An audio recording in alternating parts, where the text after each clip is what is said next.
বাংলাদেশের রাজনীতির উপরে রাজনৈতিক দলগুলোর নিয়ন্ত্রণ নাই। তারা আসলে বুঝতে পারতেছে না আগামীতে কি হইতে পারে। সেই কারণেই হাজারো সমস্যা তৈরি হইতেছে। জনগণও বুঝতে পারতেছে না কি হইতে যাইতেছে। ফ্যাসিবাদ বিরোধী রাজনৈতিক দলগুলোর বিরোধ চরমে পৌঁছাইছে। রাষ্ট্রের পাওয়ারের যে স্টেকগুলো একে অন্যরা বিশ্বাস করতে পারতেছে না। বাংলাদেশ রাষ্ট্র যেন সুস্থির হয় সেজন্য আমাদের কয়েকটা জায়গায় পলিটিক্যাল কনসেনসাস লাগবে, মানে রাজনৈতিক ঐক্যমত লাগবে। প্রফেসর ইউনূস একটা জাতীয় ঐক্যমত কমিশন বানাইছেন, যদিও বুঝতে পারতেছেন না এই কমিশন কিছু করতে পারবে না, কারণ এই কমিশনের জানাই নাই রাজনীতির সংকটগুলো কেন হইতেছে। এই সংকটগুলো খুব সহজে অল্প সময় কাটে যেতে পারে রাইট স্ট্র্যাটেজি নিলে। আমি এর আগে অনেকগুলো স্ট্র্যাটেজি দিছি। ধরেন আমি বলছিলাম তারেক রহমানকে উপপ্রধান উপদেষ্টা হওয়ার প্রস্তাব, এরপরে দিছিলাম খালেদা জিয়াকে রাষ্ট্রপতি করার প্রস্তাব, কেউ পাত্তা দেয় নাই। যাই হোক, আজকেও আমি কয়েকটা প্রস্তাব আর রাজনৈতিক কৌশলের কথা আলাপ করব। প্রত্যেকটা রাজনৈতিক দল আর প্রফেসর ইউনূস আপনারা ভাইবা দেখবেন আমার প্রস্তাবগুলা সংকট কাটানোর রাস্তা সম্ভবত পাইবেন। আসেন আল্লাহর নামে শুরু করা যায়। আমাদের সংকটগুলোকে যদি আমি লিস্টি করি আর কেন এটা সংকট হয়ে উঠলো সে আলাপটা করি, তাইলে এই আলাপটা পূর্ণাঙ্গ হবে। প্রথম সংকট, ফ্যাসিবিরোধী শক্তির মধ্যে একক রাজনৈতিক মুরব্বীর অনুপস্থিতি। মানে বিএনপি বড় দল, তারেক রহমান পরিপক্ক নেতা, কিন্তু তিনি জাতির রাজনৈতিক মুরব্বী না। প্রফেসর ইউনূস রাজনীতি বিষয়টা যেহেতু বুঝেন না, তাই উনি রাজনৈতিক মুরব্বী হয়ে উঠতে পারেন নাই। আমি রাজনৈতিক মুরব্বী বলতে এমন একজন রাজনৈতিক আইকনের কথা বলতেছি যার ফয়সালা সবাই মাইনে নেবে, যার সামনে রেখে সিদ্ধান্ত নিলে সেটা সবাই মাইনে নেবে এবং আস্থা পাবে। এই মুরব্বী হইতে পারেন একজনই বাংলাদেশে, খালেদা জিয়া। এই একজনই আছেন যার ফয়সালা অ্যান্টি ফ্যাসিস্ট সবাই এক বাক্যে মাইনে নেবে। কেন? কারণ খালেদা জিয়াই হইতেছেন সেই নেতা, একমাত্র নেতা যার নেতৃত্বে সকল অ্যান্টি ফ্যাসিস্ট শক্তি একসময় ঐক্যবদ্ধ থেকে তার নেতৃত্ব মাইনে নিছিল, রাজনীতি করছে। আমি এই প্রসঙ্গে একটা খুব ইন্টারেস্টিং, আবুল মনসুর আহমেদের আমার দেখা রাজনীতির 50 বছর বয়ে আছে ঘটনাটার উল্লেখ। তখন আবুল মনসুর আহমেদ অবিভক্ত পাকিস্তানের ভারপ্রাপ্ত প্রধানমন্ত্রী। উনি ইন্ডিয়া গেছেন রাষ্ট্রীয় সফরে। তো নেহরুকে প্রস্তাব দিতেছেন যে কাশ্মীর প্রশ্নে একজন রাজনৈতিক মুরব্বীর ফয়সালা পাকিস্তান মাইনে নেবে। তো নেহেরু অবাক হইয়া জিগায়, কে সেই রাজনৈতিক মুরব্বী যার কাশ্মীর প্রশ্নে ফয়সালা পাকিস্তান মাইনে নেবে? ওনারা প্লেনে করে যাইতেছিলেন কোথায় থেকে যেন কোনখানে। তো আবুল মনসুর আহমেদ নেহরুর দিকে চাইয়া বললেন, আপনি মুরব্বী হিসাবে যে ফয়সালা দেবেন সেটা পাকিস্তান মাইনে নেবে। নেহরু তো অবাক। আবুল মনসুর বলতেছেন যে আমাদের আস্থা আছে, আপনি বেইনসাফি করবেন না। এটাই হইতেছে রাজনৈতিক মুরব্বীর ভূমিকা। পরে ওইটা আর কিছু আগাই নাই, কিন্তু যাই হোক, রাজনৈতিক মুরব্বী প্রশ্নে আমি এই গল্পটা বললাম। আর 2 নাম্বার সংকট হইতেছে রাজনৈতিক দলগুলো আর একটা রাজনৈতিক দলের সাথে বিরোধিতা কিভাবে করবে, কোন তরিকায়, এটা বুঝতে না পারা। 2টা দলের মধ্যে রাজনৈতিক বিরোধ থাকবে, খুবই ন্যাচারাল, সেজন্যই তারা 2টা দল, কিন্তু কোন কায়দায় রাজনৈতিক বিরোধিতা করবে সেটা বুঝতে পারতেছে না। বেদিশা কেমনে নিজেদের সবচেয়ে শক্তিশালী রাজনৈতিক অবস্থানকে জনগণের সামনে তুলে ধরবে সেটাও বুঝতে পারে না। আমি আজকে কোন রাজনৈতিক দলের সবচেয়ে শক্তিশালী অবস্থানটা কি হইতে পারে সেটা আলাপটা আমি আজকে করবো না, পরে কোনো একদিন করা যেতে পারে। আজকে যে আলাপটা করব সেটা হইতেছে যে বিএনপির রাজনীতির ভুলের কারণে, ভুল রাজনৈতিক স্ট্র্যাটেজির কারণে পয়েন্ট পাইতেছে জামাত ইসলামী। এটা একটা মহা একটা তামাশার কথা। রাজনীতি করতেছে বিএনপি আর পয়েন্ট পাইতেছে জামাত ইসলাম। কেমনে আসেন একটু বুঝে দেখি। আপনারা দেখতেছেন বিএনপি আর জামাতের মধ্যে বৈরিতা। বিএনপি কি জামাতের সমালোচনা করতে পারবে না? অবশ্যই পারবে। জামাত কি বিএনপির সমালোচনা করতে পারবে না? অবশ্যই পারবে। কিন্তু বিএনপি কি সমালোচনা করতেছে? বলতেছে জামাত স্বাধীনতা বিরোধী, রাজাকার, পাকিস্তানপন্থী। আওয়ামী লীগ তো এই একই কথা বলে জামাতকে ঘায়েল করতে চাইছিল, তাই না? পারছে? ঘায়েল করতে পারে নাই। তাহলে একই অস্ত্র দিয়ে বিএনপি পারবে? পারবে না। কারণ কি? কারণ মুক্তিযুদ্ধ যদি একটা ফুটবল লিগ হয়, আওয়ামী লীগ সেই লিগের ফার্স্ট ডিভিশনের আনবিটেবল চ্যাম্পিয়ন। 1971-এ বিএনপির জন্মই হয় নাই। রাজনৈতিক দল হিসেবে 1971-কে পুরোপুরি ওন করা বিএনপির পক্ষে সম্ভব না। জিয়া অনেক বড় মুক্তিযোদ্ধা হইলেও জিয়া মুক্তিযুদ্ধের মাঠে কখনোই মুজিবকে অতিক্রম করতে পারবে না। জিয়া নিজেই স্বাধীনতার ঘোষণা দিয়েছিলেন মুজিবকে মহান নেতা বাইনা। বিএনপি মুক্তিযুদ্ধে ফুটবল লিগের সেকেন্ড ডিভিশনের প্লেয়ার। তাই আওয়ামী লীগ জামাতের বিরুদ্ধেই ক্যাম্পেইন করে রাজাকার বইলা, পাকিস্তানপন্থী বইলা যে পয়েন্ট পাইছে তার অর্ধেক পয়েন্টও বিএনপি পাবে না। বিএনপি আওয়ামী লীগের ফেলে দেওয়া অকার্যকর অস্ত্রকে দিয়া জামাতকে ঘায়েল করতে পারবে না, লিখে রাখতে পারেন। বরং বাংলাদেশের মানুষ জানে মুক্তিযুদ্ধ শব্দটা আওয়ামী লীগ আর ইন্ডিয়ার বিশেষ পছন্দের বিষয়। রাজাকার বা পাকিস্তানপন্থী বাংলাদেশে কোনো গালি না। আর কাউকে মুক্তিযুদ্ধের বিরোধী আর পাকিস্তানপন্থী বলা মানে সেই দলের গায়ে সাচ্চা ভারত বিরোধী শক্তির ছাপ্পা মাইরা দেওয়া। এডিটর সাহেব আজকে একটা ছাপ্পা দিয়ে দেন, পজিটিভ ছাপ্পা, জামাত আর শিবিরকে সাচ্চা ভারত বিরোধী দেন সাপ একটা, হ্যাঁ আরেকটা দেন, এবার আরেকটা দেন সাপ। বিএনপি যতবার বলবে রাজাকার মুক্তিযুদ্ধের বিরোধী, ততবার জামাত আর শিবিরের বাক্সে পয়েন্ট জমা হবে। এডিটর সাহেব দেন সাপ্পা মাইরা পয়েন্ট জমা হইতেছে। রাজনীতি করে বিএনপি আর পয়েন্ট পায় জামাত, আবার সাপ্পা মাইরা দেন। বিএনপির যারা অ্যান্টি ইন্ডিয়ান ভোটার তারা বিএনপি থেকে মুখ ঘুরাই নিতেছে। এখন এমন অবস্থা হয়েছে জামাত যদি ইন্ডিয়ার সাথে হাত মিলায়ও তাও পাবলিকে ধরে নেবে জামাত অ্যান্টি ইন্ডিয়ান। মাথায় মাল থাকলে জামাতকে তার রাজনীতি নিয়ে এমন ভাবে ঘাপানো যায় যে জামাত একটা কথা বলতে পারবে না, আওয়াও করো খালি। আমার জামাতের খুব স্পষ্ট ক্রিটিক আছে, সেটা ৭১ প্রশ্ন আছে, আপনারা শুনছেন। ওই আমার এক ভিডিও আছে ২০১৩ সালে, সেটা মাঝে মাঝে আপ করে। যাই হোক, ওইটাতে আমি যাব না। মুক্তিযুদ্ধ প্রশ্নকে টাচ না কইরাই আমি জামাতের খুব শক্ত ক্রিটিক করতে পারবো। আসেন সেটা শুনে দেখি। তবে এখন অনেকে কইতে পারেন আপনি তো শিখে দিতেছেন, শিখুক, কেমনে পলিটিক্স করতে হয়, কেমনে আর্গুমেন্ট তৈরি করতে হয়, ন্যারেটিভ তৈরি করতে হয়, শিখুক না, অসুবিধে কি, ভালো তো। আসেন আমরা দেখি। জামাত তো ১৯৭১ মনে করেছিল যে পাকিস্তান রাষ্ট্রকে টিকায় রাখতে হবে, তাই না? খুব ভালো কথা, কোনো অসুবিধা নাই। কেন টিকায় রাখতে হবে? আর্গুমেন্ট কি? ওনারা বলেন যে কারণ ভারত যদি আজকে অখণ্ড ভারত থাকতো, সেই ভারতে সংখ্যালঘু মুসলমান কেমন নিপীড়িত হইতো তা তো আমরা আজকের ভারতকে দেখে বুঝতে পারি। নামাজ পড়া অবস্থায় পাশা লাথি দিয়ে তুলে দেয়, কান ধরে জয় শ্রীরাম বলায়, গরুর মাংস না গরু বহন করার অপরাধে পিটায় মেরে ফেলে, আপনার সম্পদ নিয়ে নিতেছে, আপনার মসজিদ ভেঙে ফেলতেছে, কিছুদিন পর পর জেনোসাইড করতেছে এক এক জায়গায়। তো জামাত তো এই যুক্তি দেয়, তাই না? খুব ভালো কথা। তো ভারতের সংখ্যালঘু হিন্দু, দলিত আর মুসলমানরা যখন পাকিস্তান আন্দোলন করতেছে, আপনারা জামাতরা কেন তার বিরোধিতা করলেন? আপনারা তো পাকিস্তান আইডিয়াকেই মানেন নাই, তার বিরোধিতা করছেন। তো সেই পাকিস্তান রাষ্ট্রকে রক্ষা করার জন্য ১৯৭১ দিওয়ানা হইলেন কেন? ৪৭-এ পাকিস্তান আন্দোলনের বিরোধিতা করে কি ঠিক করছিলেন? যদি পাকিস্তান না হইতো তাহলে তো বাংলাদেশ হইতো না। আর পাকিস্তান না হইলে যে ভারতের মুসলমানরা দুর্দশায় পতিত হইতো, সেটা কেন আপনার ১৯৪৭-এ বুঝলেন না? আজ বুঝতেছেন।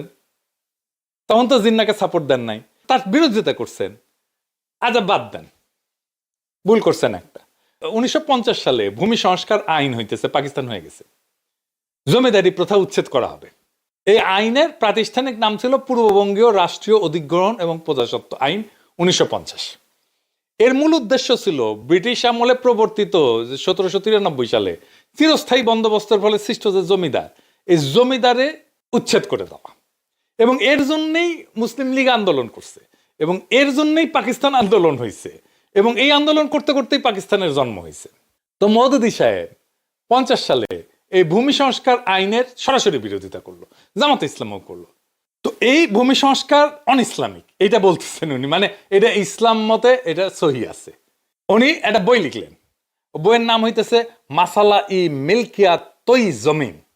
এই বইতে যুক্তি দিলেন যে ইসলাম ব্যক্তিগত মালিকানাকে স্বীকৃতি দেয়, ইসলাম আইনসঙ্গতভাবে অর্জিত ব্যক্তিগত সম্পত্তিকে সম্মান করে, এবং রাষ্ট্র সেটা কেড়ে নিতে পারে না, মানে জমিদারি কেড়ে নেওয়া যাবে না। এটা হইতেছে ওনাদের যুক্তি। আচ্ছা, হাজী শরীয়তুল্লাহ, তিতুমির, ফকির মজনু শাহ, নুরুল দিন, এরা জমিদারি উচ্ছেদের লড়াই করেননি, জীবন দিয়ে দিছে না ওনারা? আর জমিদারি উচ্ছেদ যখন হবে তখন আপনি তার বিরুদ্ধে দাঁড়াইতেছেন। বাহ, কি তামসা! আপনি তিতুমিরের বাঁশের কেল্লার নাম দিয়া ফেসবুকে বিপ্লব করতেছেন আপনার তরুণ সম্প্রদায়কে দিয়া, কিন্তু আপনি তো তিতুমিরের লড়াইকে অন করলেন না। বাস্তবে যখন একটা রিয়েল লাইফ রাজনৈতিক সিদ্ধান্তের বিষয় এসে দাঁড়ায়, আপনি তখন সঠিক সিদ্ধান্ত নিতে পারেন না। দেখেন, আমার ১৯৭১ টাইনে আনতে হইল না। এইটাই তো রাইট পলিটিক্যাল ক্রিটিক। এবার আসেন দেখি বিএনপিকে কেন জামাত বিরোধী স্ট্যান্ড নিতে হবে। এর কারণ কি এটা যে বিএনপি জামাতকে পছন্দ করে না বা তারেক রহমান শফিক ভাইকে পছন্দ করে না, তা না। বিএনপি বুঝে বাংলাদেশে ইসলামী রাজনৈতিক দল হিসেবে জামাত এবং অন্যান্য ইসলামপন্থী দলগুলো শক্তি সঞ্চয় করছে অনেক। তারা মনে করতেছে এইটা এখন এই ইসলামীপন্থী দলগুলোকে বিএনপি একা সামলাইতে পারবে না, তাই তার বাম লাগবে, আওয়ামী লীগকে লাগবে। সেই জন্য কিন্তু আওয়ামী লীগকে নিষিদ্ধ করতে চায় না বিএনপি প্রথমে, এবং এই করতে যায় জামাতকে আওয়ামী ন্যারেটিভ দিয়ে ঠেকাইতে গেছে বিএনপি, এবং জামাতকে আওয়ামী ন্যারেটিভ দিয়ে ঠেকাইতে যাওয়ার ফল হইতেছে ১৫ই আগস্টে কালচারাল ফ্যাসিস্টদের হাউকাও দেখছেন না, কাইন্দা কাইটা শেষ মুজিবের জন্যে। আওয়ামী লীগ ছাত্রলীগের ঝটিকা মিছিল বড় হওয়া দেখতেছেন না, এর দায় বিএনপির মুক্তিযুদ্ধ মারা নেই। বিএনপি যত বেশি মুক্তিযুদ্ধ চালাবে, আওয়ামী লীগ তত বেশি শক্তিশালী হবে নানা ফ্রন্টে। লিখে রাখেন। তাহলে বিএনপির এই শঙ্কা দূর করবে কে? এই তো বিএনপি গণপরিষদে ভোট করতে চায় না, কারণ মনে করে গণপরিষদে ভোট কইরা যদি আমরা সংখ্যাগরিষ্ঠতা না পাই, সংবিধান যদি ইসলামপন্থীরা বানায় ফেলে তাইলে কি হবে? সেই জন্য ৭২-এর সংবিধান বাতিল চায় না। ওর সমস্যাটা তো ওইখানে। আবার ভাবে ইসলামপন্থীরা ক্ষমতা এসে যদি ইসলামী রাষ্ট্র বানায় ফেলে তাহলে কি হবে, সরকার ব্যবস্থা কি হবে? এটা নিয়ে সবাই ঐক্যমত হয়েছে যে সংসদীয় পদ্ধতি চলবে। আমি বলি আপনারা লিখে রাখতে পারেন এই সংসদীয় পদ্ধতি ফেল করবে। 50 বছর পরেও যদি আমার ভিডিওটা দেখেন কেউ, তাহলে এই কথা সত্য হবে, তখন বুঝবেন আমি 50 বছর আগে এই কথা কয়ে গেছিলাম যে এটা ফেল করবে। এইটা আবার ফেল করবে। সারা দুনিয়ায় সংসদীয় পদ্ধতি যে সমস্ত দেশে কাজ করে, ফাংশন করে, সেই সমস্ত দেশে রাজা আছে অথবা কিং আছে। যে সমস্ত দেশে রাজা নাই বা কিং নাই, সেখানে সংসদীয় পদ্ধতি ফেল করবে। এটা নিয়ে আমার একটা এপিসোড আছে, দেখে রাখতে পারেন। বাংলাদেশের জন্য দরকার রাষ্ট্রপতি শাসিত পদ্ধতি, এবং এইটা একটা সিটিংয়েই হয়ে যেত, 1 ঘন্টার সিটিংয়ে। আলী রিয়াজকে দিয়ে ঐক্যমত কমিশন বসছে, ঘন্টার পর ঘন্টা মিটিং করছে, দিনের পর দিন মিটিং করছে, কোনো সলিউশন আসতে পারে না। খালেদা জিয়ার প্রফেসর ইউনূস এই দুইজন মিলে বসে এটা সলভ করতে পারে 1 ঘন্টার মধ্যে। আর্গুমেন্ট কি হবে? আর্গুমেন্ট হচ্ছে প্রফেসর ইউনূস বলবে যে ম্যাডাম আপনি বলেন যে বাংলাদেশের ইতিহাসে সবচেয়ে ভালো সময় কোনটা ছিল, কোন সরকারের সময় ছিল, যেই সরকারের উপরে জনগণের বিপুল সমর্থন ছিল, দেশের সমৃদ্ধি হয়েছে, মানুষ শান্তিতে ছিল। কোন সময়টা? একটা অল্প সময়, সেটা হইতেছে জিয়াউর রহমানের শাসনামল। তাহলে জিয়াউর রহমান কেন এত ভালো করছে? অনেক ওনার ক্যাপাসিটি আছে, কিন্তু তারপরে ওনার ম্যান্ডেটটা ছিল কি? ম্যান্ডেট ছিল সংবিধান।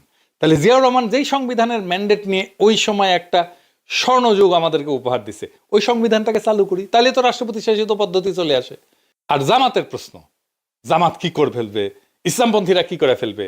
বিএনপিকে এটা বুঝতে হবে, জামাতে ইসলামী মতো ইসলামিক দল বাংলাদেশের জন্য শুধু না, সারা পৃথিবীর জন্য একটা উল্লেখযোগ্য ইসলামী রাজনীতি করতেছে। কি সেটা? তারা মডার্ন রিপাবলিকের ফ্রেমওয়ার্কের মধ্যে, পলিটিক্যাল ফ্রেমওয়ার্কের মধ্যেই রাজনীতি করতেছে। এইটা পৃথিবীতে খুব অল্প সংখ্যক, সামান্য সংখ্যক ইসলামী রাজনৈতিক দল করে। পৃথিবীতে খুব বিরল এরকম রাজনৈতিক দল। এই জামাতে ইসলামের ভয় পেয়ে লাভ আছে? সে তো ধরেই নিছে যে সে এই মডার্ন রিপাবলিকের ফ্রেমওয়ার্কের মধ্যে রাজনীতি করবে। তো এর মধ্যে রাজনীতি করলে তার ঠেকানোর কি আছে? এইবার আসেন ওয়াকারের প্রশ্নে একটা অস্বস্তি আছে সারা দেশে। এই প্রশ্নটা কিন্তু খুব জটিল, খুবই কমপ্লেক্স একটা বিষয়। মানে যদি ধরেন বাংলাদেশে সবচেয়ে বেশি খারাপ অবস্থা কে আছে, একজন মানুষ, এটা হইতেছে ওয়াকার। কারণ ওয়াকারের উপরে সবাই বিলা, আমরাও বিলা, হাসিনাও বিলা। হাসিনারে পলায় যেতে দিলেও, আওয়ামী দুর্বৃত্তদের পালায় যেতে দিলেও হাসিনা বিলা তার উপরে। কারণ হাসিনা মনে করে ওয়াকার চাইলে তারে রক্ষা করতে পারতো, কিন্তু করে নাই। এই সমস্যাটার সমাধান করা যেতে পারে একভাবে। সব রাজনৈতিক দল খালেদা জিয়ার উপরে আস্থা ন্যস্ত করে বলবে যে আপনি ম্যাডাম আমাদের পক্ষ হইয়া তারে গ্যারান্টি দেন, মানে ওয়াকারকে গ্যারান্টি দেন যে ওয়াকারের ভবিষ্যৎ নিরাপত্তা আমরা দেখব, তার যেন কোনো সমস্যা না হয় এটা আমরা দেখব। ওয়াকার নিজে গেছে খালেদা জিয়ার সাথে দেখা করতে। হ্যাঁ, খালেদা জিয়া হয়তো বলছেন কি বলে নাই আমি জানি না, কিন্তু খালেদা জিয়া যদি সমস্ত রাজনৈতিক দলের ম্যান্ডেট নিয়ে নিজে গ্যারান্টার হয়ে ওয়াকার সাহেবকে বলে, তাহলে ওয়াকার সাহেব ঘুটু করার কথা চিন্তা করা বাদ দিয়ে দেবে। বাংলাদেশের আগামী সময়গুলো কিরকম ভাবে যাবে সেটা নিয়ে নানা অনিশ্চয়তা শুধু রাজনৈতিক দলকে না, জনগণকে চিন্তিত করছে, বিচলিত করতেছে, বিপর্যস্ত করে রাখছে। বাংলাদেশকে সুস্থির করা দরকার, অহেতুক সংঘাত বন্ধ করা দরকার, এর জন্য সচেতন প্রচেষ্টা নেওয়া দরকার, এবং এই কাজে খালেদা জিয়াকে যুক্ত করা দরকার। দেশের মানুষকে চিন্তামুক্ত করার জন্য প্রফেসর ইউনূসকে দায়িত্ব নিয়ে এই কাজগুলো করতে হবে। বাংলাদেশের সামনে আজকে যে অচল অবস্থা, যে অনিশ্চয়তা, সেটা কোনো অমোঘ নিয়তি না, এটা মূলত ভুল কৌশল, অনাস্থা আর নেতৃত্ব শূন্যতার ফল।